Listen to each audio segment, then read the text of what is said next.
Winston Churchill, the summer of 1940 was one of history's darkest hours. The evil dictator of Germany, Adolf Hitler, leader of the Nazis, had conquered Europe. Only British still defied Hitler, but the British armed forces were much smaller and they were ill-prepared. It looked like German invasion of Britain was just a matter of time. The British leadership was in despair. They thought they may be able to spare Britain if they gave in and made peace with Hitler. There was one man, however, who refused to bow his head before the monstrous evil of Nazism.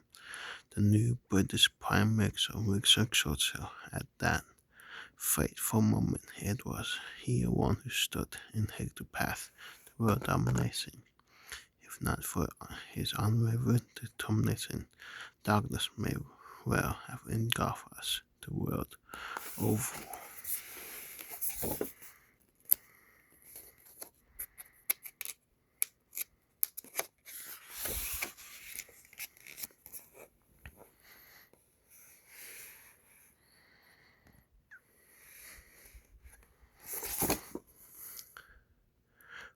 For generations, Churchill taught his fellow citizens would judge them by what they chose to do in that fateful moment. They must not surrender before evil. They must conduct themselves, he said, in such a way that even a thousand years from now, people will still look back and say, this was the finest hour.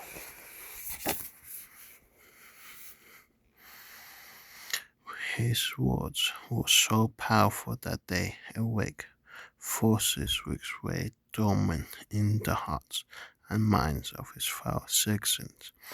They resolved never to surrender, whatever the price. Churchill knew that if Britain were to prevail, it would need the help of the United States. He was a firm believer in the bond between the two great English-speaking nations.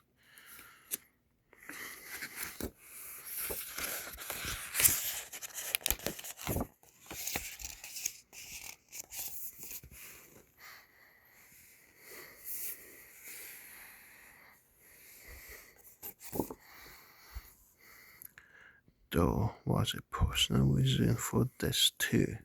So Winston Reynolds Spencer Churchill, as his parents named him, was half American.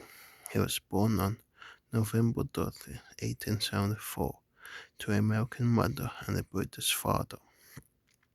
Churchill's mother, Jenny Scrum, was a beautiful woman and a talented pianist.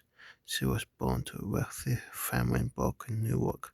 Winston's father was a British aristocrat. His name was Lord Randolph Churchill. He was a direct descendant of the first Duke of Marlborough. They were introduced to each other while aboard a ship by the Prince of Wales, who would later become as King Edward the Scottish.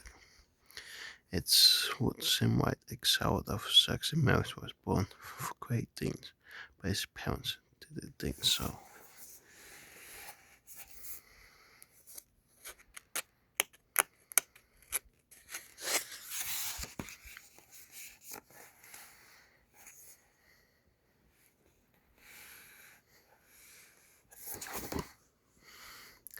Like many children of British aristocrats, Winston was sent away from home at age 7 to teen boarding school. He missed his parents very much. He often had to beg them to come visit him. They rarely did, and they did not always answer his letters. I have only had one letter in this tome. He once wrote them. It is not very kind, dear mother, to forget all about me. Let me always think that you love me, dear mother, despite despair. He wrote in another heartbreaking letter. When his mother did answer, it was often with stern hardness. I've only read one page of a letter she once wrote him.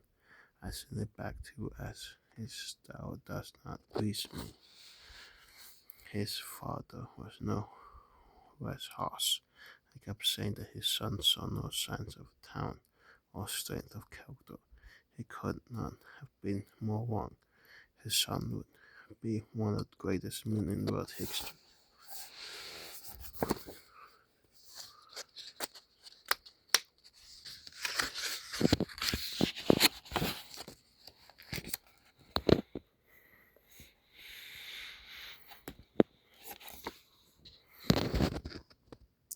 There was one person in Churchill life that who did give him the love and support he needed. His nanny, Miss Elizabeth Everett, and in return, loved her dearly and remained loyal to her as long as she lived.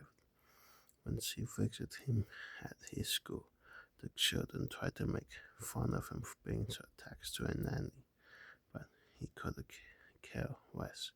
He put his arm under hers and told her not to pay attention to them. He loved her. He didn't mind showing it. They would always remain in touch. Years later, when she fell seriously ill, it was because she would never recover. It was Winston who was to her aid. He paid the medical bills that were too expensive for her to afford, and he stayed at her bedside to comfort her till the end. He was there protected by the loss of this woman who had always been there for him when, as a child, he had needed her most.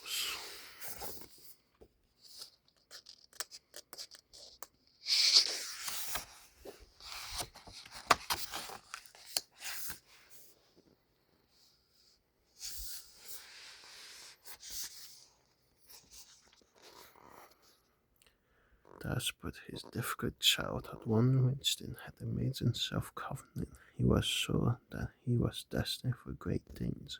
When he was 16, he told a friend, I can see vast changes coming over in that peaceful world. Great upheaval, terrible struggles, wars, sucks. One cannot imagine. I see further ahead than we do. I see these into the future. One day will be in danger and in high position. I shall occupy it. Were far to me to save the capital and save the empire.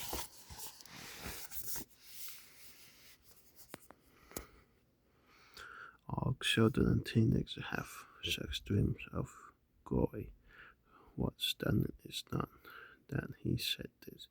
It is that it happened almost exactly as he predicted. The awesome responsibility to save Britain and the world would indeed fall on his shoulder one day.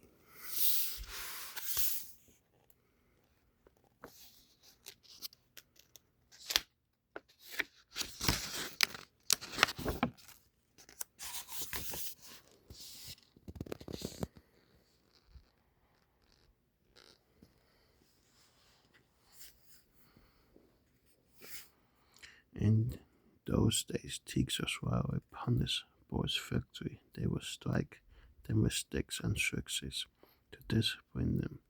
But this did not stop Winston from being cheeky. He could hardly resist a good joke. Churchill, his school's principal, Dr. Wooten, once said, I have very grave reason to be displeased with you. dealt with always meant business. He was thrilled by our students, but not by Winston Churchill. So Winston sat back, have very grave reason to be displeased with food. Such jokes did not go unpunished, but Winston was prepared to pay the price.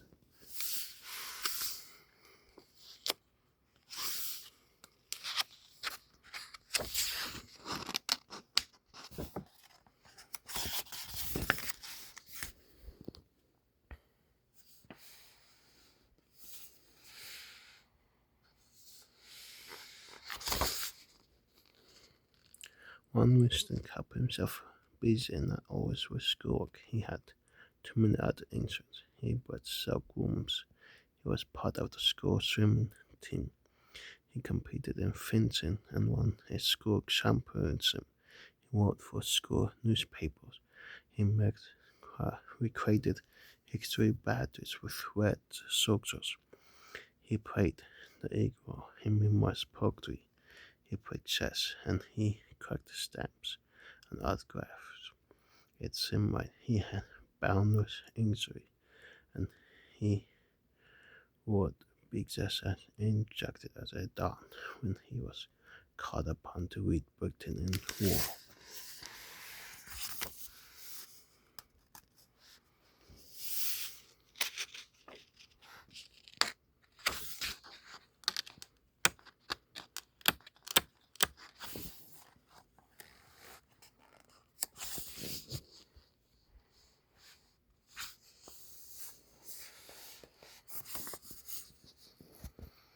Churchill did so many other things that he started to suffer, and so his grades were not good enough to get him in the university. Instead, he settled for Royal Military College, which did not require such high grades.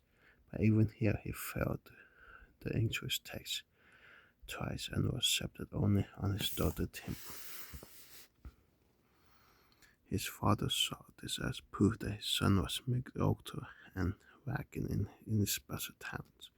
After completing his training as a cavalryman, Churchill served as a soldier in Cuba, India, and Sudan. He was ruthlessly brave and would often demonstrate this by charging head on in the face of a rifle, and the terrifier once he even had his horse shot from under him.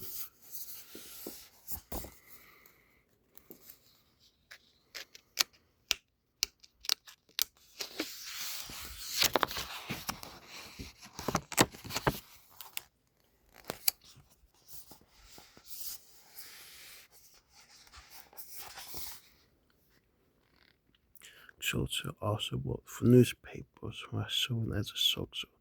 Readers were captured by his articles about what was going on in the wars he participated in. He took part in the war in South Africa, Claiborne, or unfortunately, he was captured by the enemy, held in a prisoner of war camp. But a man like Churchill would not just give up and stay behind bars.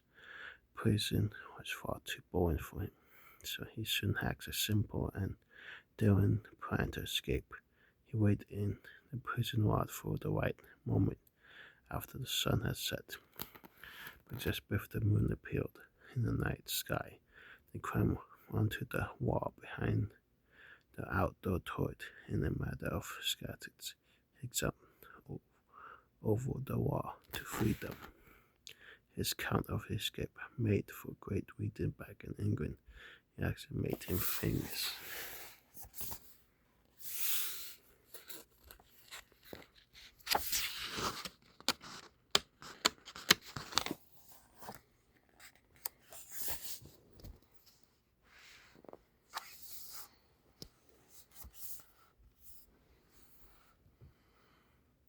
At age 27, Churchill in the practice first he became a member of the British Parliament.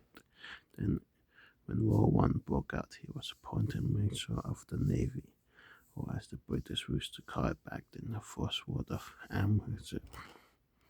It didn't go so well for Churchill in this position. He made bad decisions about what the British Navy should do during that war, but he took responsibility for his mistakes and resigned. Still wanted to serve his country. He rolled up his sleeves, enlisted in the British Army, and took command of the battle line of the front lines. Or he never hesitated to put his own life on the line.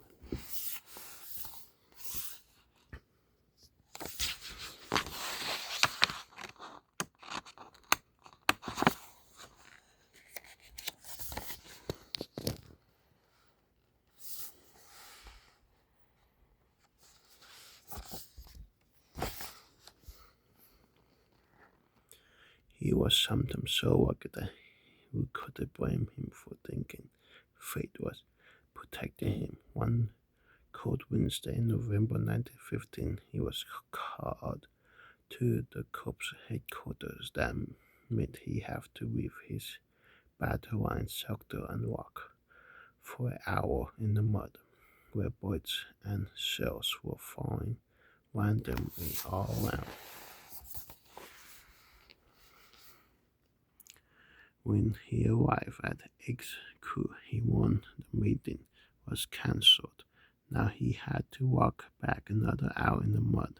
When he returned to his own post, smoldering in anger at the ruthless trip, he warned that 5 minutes after he left his sector, a sufferer dragged hit from German bomb. The place was torn to pieces. Had Churchill not made the ruthless trip, he would surely have died, so perhaps the trip was not that ruthless after all.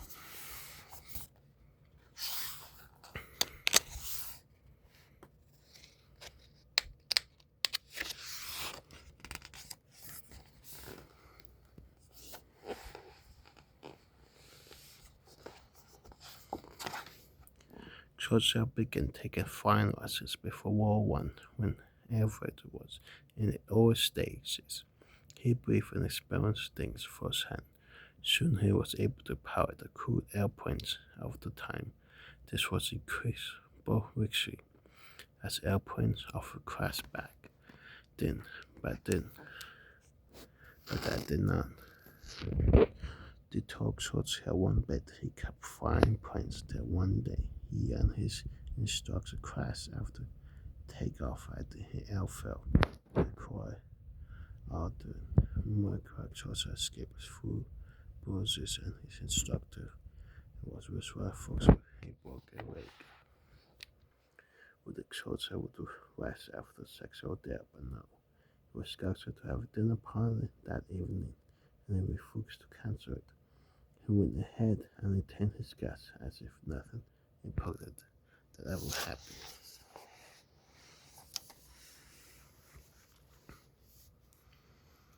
The accident only reinforced his belief that luck was keeping him safe in this world, because he had a pocket role to play, provided it would just not allow him to perish before he could complete his task. What that task was soon became clear. Churchill would soon be caught up on the leader fight against a monstrous evil that were the guided forces in Germany.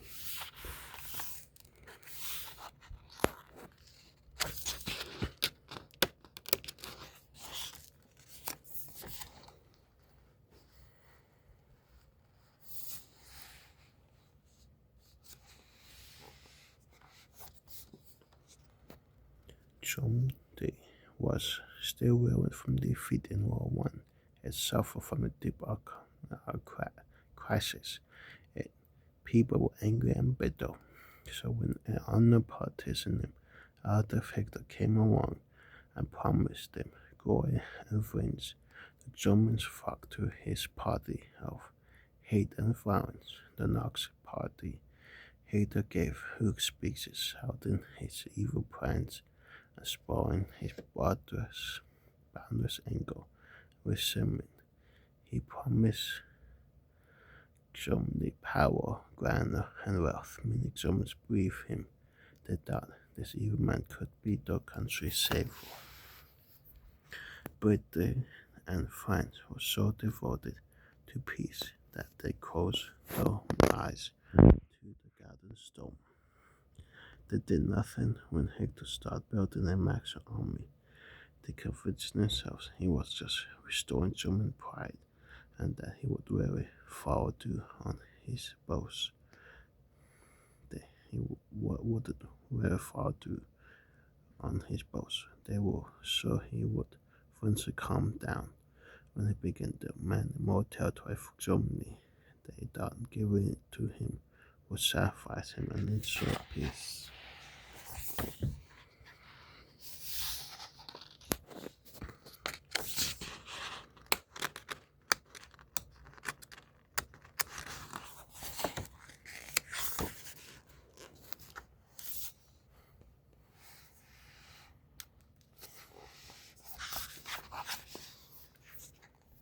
Churchill didn't believe any of that. He called on his fellow citizens to wake up to the danger that Germany and the Nazis pose.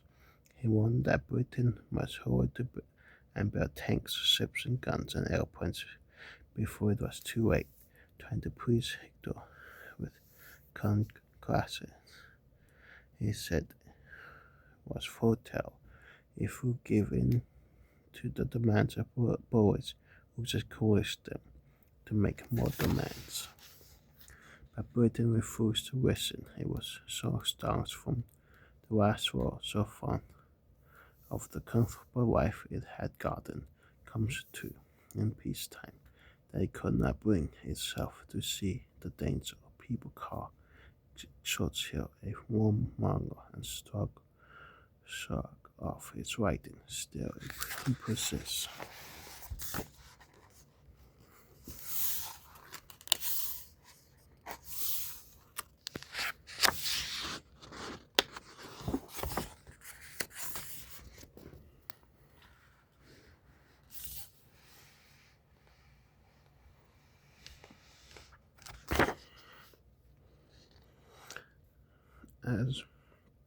But exactly as Churchill predicted, in post-medieval work, Hitler just become bolder, invaded countries around Germany.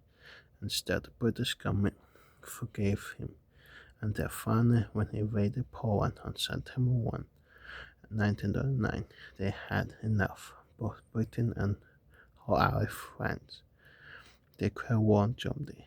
World War II, the most devastating war in human history, had begun.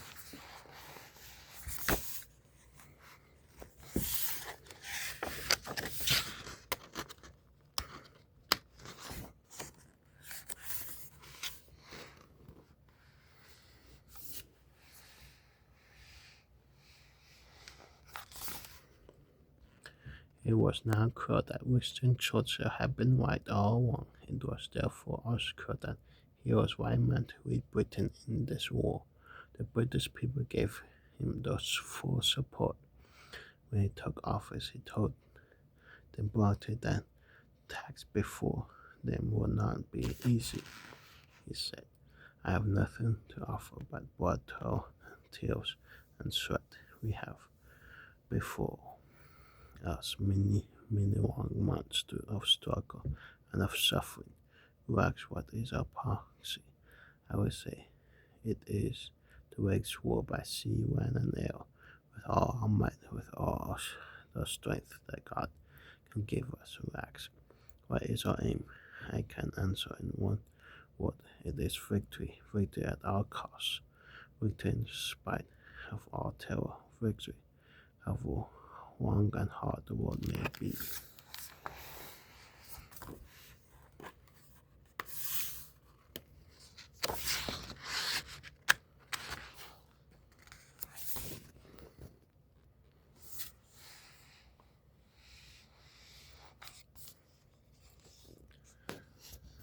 But victory seems far away indeed. In fact, things were going from bad to worse.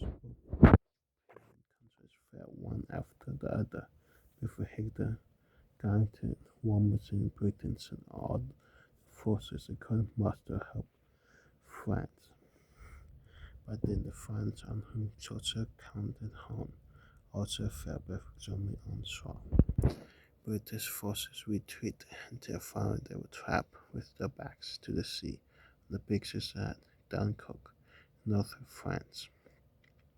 If our German boat could have done away with them, look at they were doing.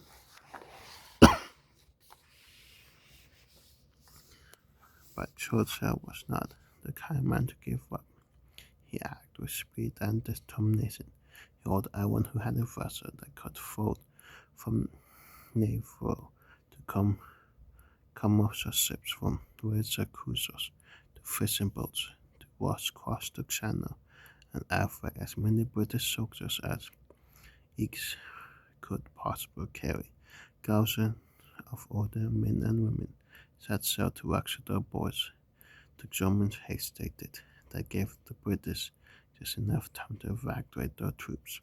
The rescue was henceforth known as the Miracle of Dunkirk. It was not really a miracle, it was a plan for bold, decisive action in the nick of time.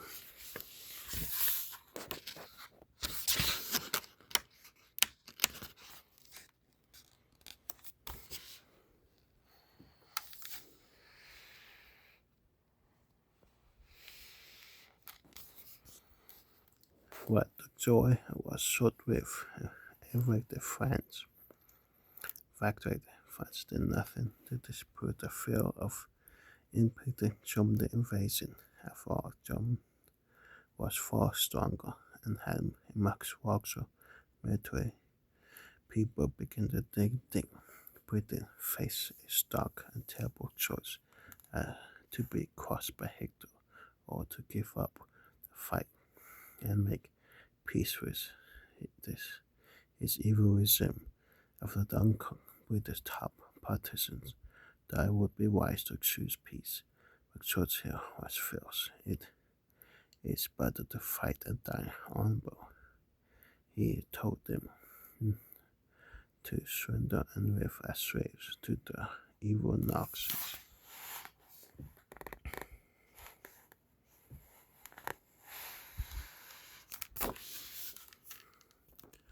He then fight the country with his words, which boomed from every radio. Said in Britain, he said, "We shall fight on the beaches, we shall fight on landing ground, we shall fight in the fields, in the streets, we shall fight in the hills. We shall not surrender in God's good time. The new world with all its power and might stepped forth to rescue and liberate of the old. The new world," he spoke with the United States of America.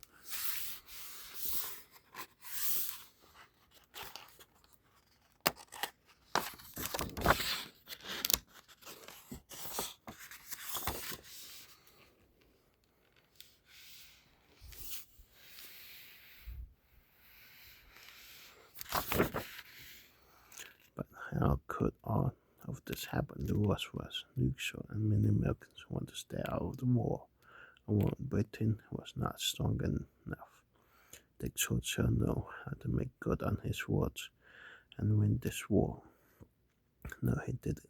No, but even so, he would not despair. Instead, he told this story. Once there were two frogs, one an optimist and one pessimist. They both fell in a frog's glass jar of milk. They were trapped. The walls of the jars were too slippery to climb up. The pessimist frog, seeing there was no escape, despaired and drowned. The optimist frog kept swimming and swimming, beating the milk with his legs. He had no plan.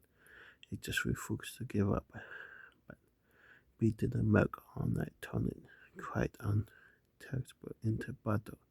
Now the optimist frog had something to stand on, so he jumped out of the jar to free them. The lesson was clear. The British must fight on, no matter what the odds were. Something would eventually turn up.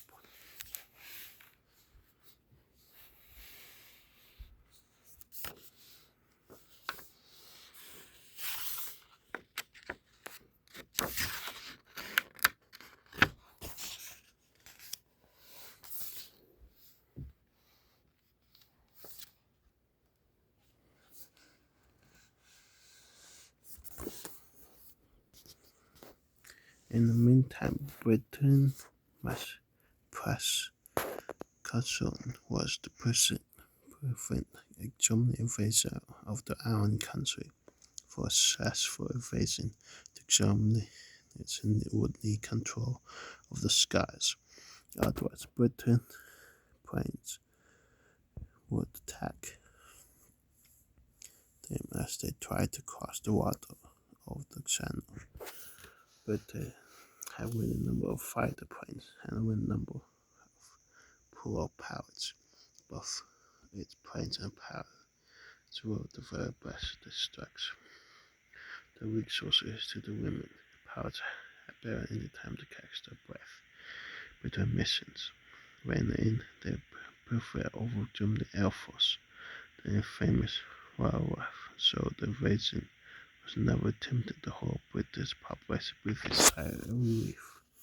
Churchill expressed gratitude of the British public to the brave pilots in these famous words. Never was so much owned by so many to the few.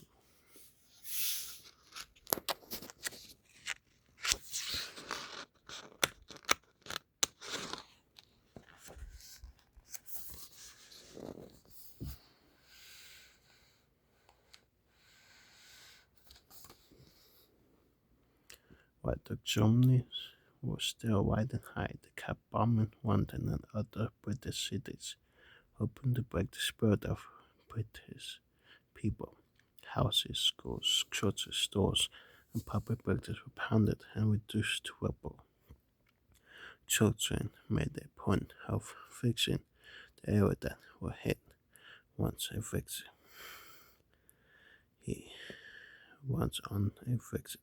and one woman ran up to his car to a box inside.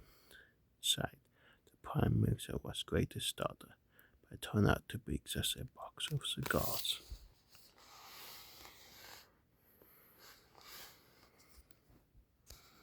Churchill ordered his driver to stop and asked the girl what this was all about. Her face was flushed, and her breath short as if she had been running.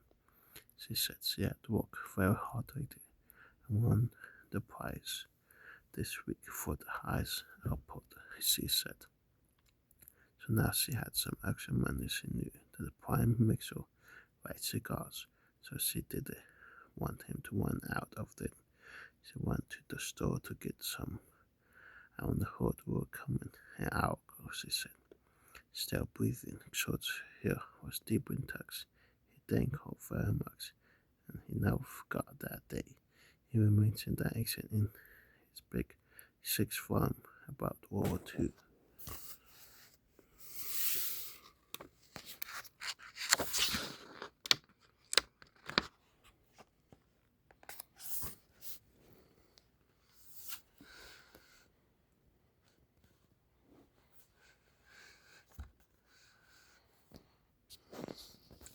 Having given up the invasion, the Germans now thought they could strangle British by cutting the shipping to and from, special shipping from the United States, with everyone throwing all they had into the war effect, food, metal, other resources were running low. Britain was relying on imports from America to keep going. The German fleet of Darwin submarines, the famous U-boats patrols the seas in groups called wolf packs, attempted to cut his rifle and they stuck close to and sometimes underneath the convoy of supplies, pouncing on them with torpedoes and then disappearing into the depths. The losses were staggering, and the British developed ways of hunting U-boats from the air. It was clear that they could not hold out indefinitely.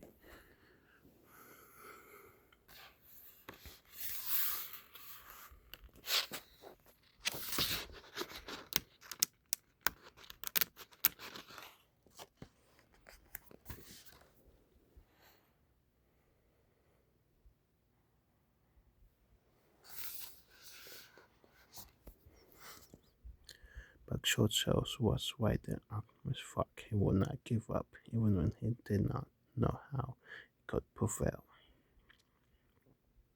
He waited for Hector to make mistakes he could exploit, and soon enough Hector did, and so did Japan was Hector's ally.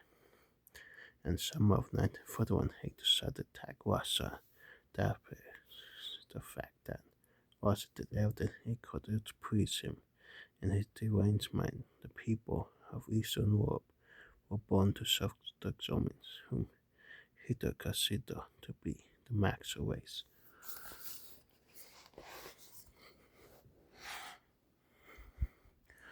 Japan, which was an ally with Germany, also made a huge mistake before the end of that same year. It conducted a surprise attack on the U.S. Pacific fleet of Pearl Harbor, Hawaii.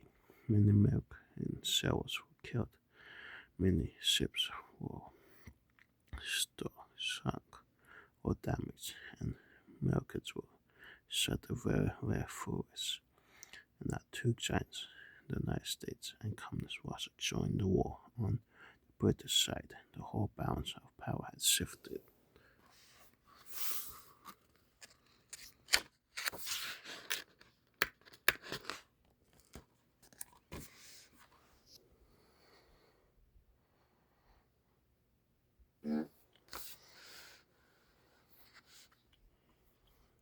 The big three, Churchill, the American President Franklin Roosevelt, and Joseph Stalin, the communist dictator of Russia, began to coordinate the war efforts.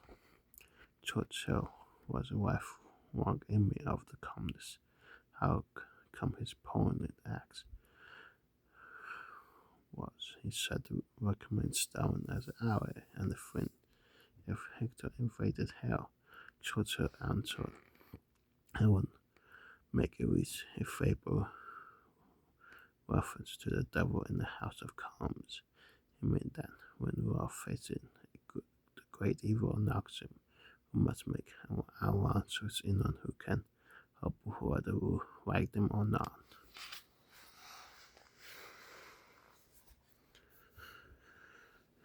The Allies worked together for a great common cause while the Russian Red Army was fighting Germans in the east. The British and Americans amassed a huge force in England, getting ready to invade Knox control Europe from the west. They put the forces under the command of the American General Dwight Eisenhower, the same Eisenhower would later become President of the United States.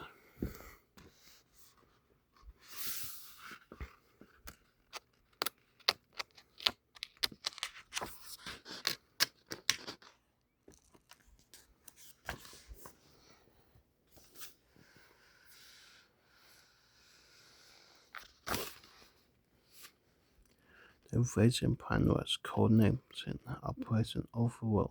It was a very dangerous operation because at the interface, when the first troops were landed on the beaches of France, they would have nothing to take cover behind. This is why the Allies embarked on an eruptive operation.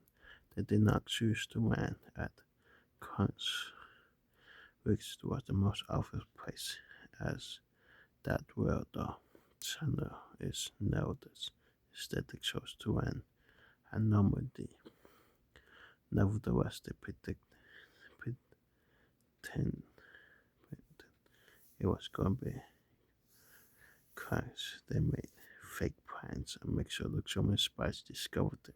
They made fake papers in Dover observe crash. On the British side, they even placed life-size inflatable tanks on the British species, so the German pilots who flew over the China to spy on the Allies would think that a real force was assembling at Dover. It meant that they had to tie them down so they wouldn't blow away in the wind, because of course no one would ever believe something floating in the air was a real tank.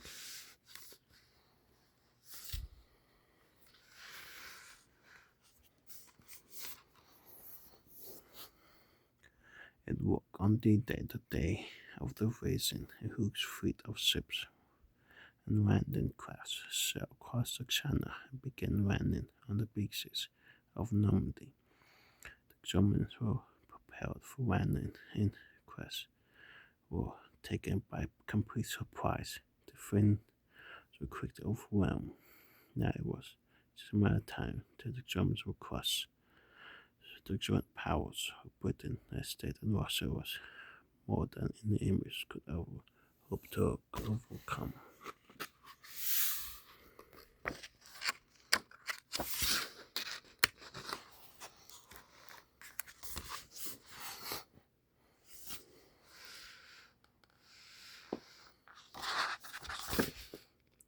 When the hours began closing on Berlin, the German capital, he understood that all was lost for him, and for his evil Nazi party, he killed himself in his underground bunker. Germany surrendered unconditionally. Crowds around the world separated the end of the war in Europe. Not long after Japan surrendered, the world had been overwhelmed by a new weapon, more powerful than any weapon ever seen before. In Huben Rixed the nuclear bomb. World peace was found restored.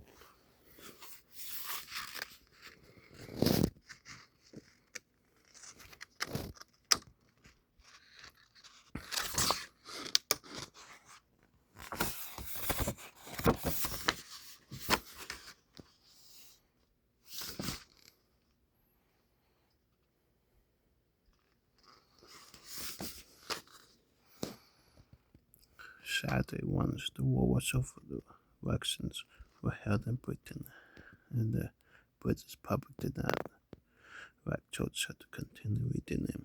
Were they being ungrateful? Maybe. What clear is that they believe that Churchill was a great war leader. They needed that kind of leader for time of peace. In democratic countries, the people chose their own leaders, and they replaced it if they changed their minds. Whether the British would change their minds once again and re-elect Churchill for 4 more years. Churchill lived to a very old age, when many books include the history of World War II, in which he had played such an important part. The world will always remember him as the man who stood alone in history, darkest hour, determined not to make peace with evil, if it were not for his own well, clear judgment and boundless injury, evil might have triumphed. America remember him too since the war. Almost all presidents have kept a statue of Churchill in the White House. It is a reminder of the bond between English-speaking people, a symbol of the common tradition of liberty and the democracy which should always be foremost in our minds and our hearts.